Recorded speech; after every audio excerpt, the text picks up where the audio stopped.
Welcome to a brand new video series right here on Robota. Today, we are kicking off our journey into one of the most powerful and popular tools in the tech world, Python.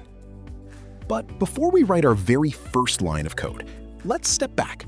What exactly is a programming language, and why do we even need one?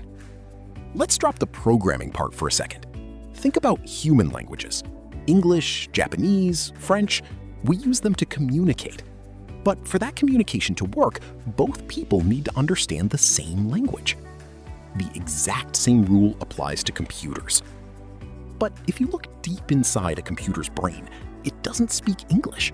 It only understands binary, a massive, endless stream of ones and zeros. We call this machine language. Computers can only understand commands passed through this language. Imagine trying to build a modern app using just ones and zeros. It would be a nightmare. Because machine language is so difficult for humans to read, we call it a low-level language.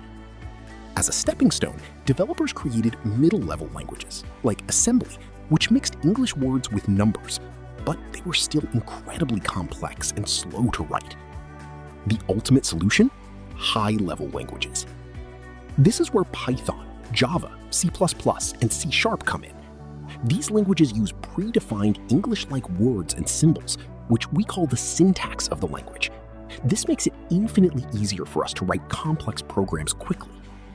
High-level languages generally fall into two categories: general purpose and special purpose. General purpose languages like Python are multi-tools. You can use Python for web development, data science, AI, machine learning, and even desktop apps. Special purpose languages, on the other hand, are laser focused on one job.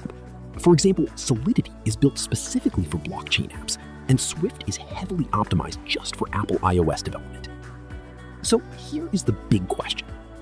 We just established that computers only understand binary ones and zeros, but we're writing our code in a high-level language like Python. How does our English-like code actually get translated into the machine language the computer needs? To make that translation happen, languages use two main techniques: a compiler or an interpreter. But which one does Python use? We are going to break down exactly that in the very next video. If you are excited to master Python, hit that like button, subscribe to Robota, and turn on notifications so you don't miss the next episode. See you soon!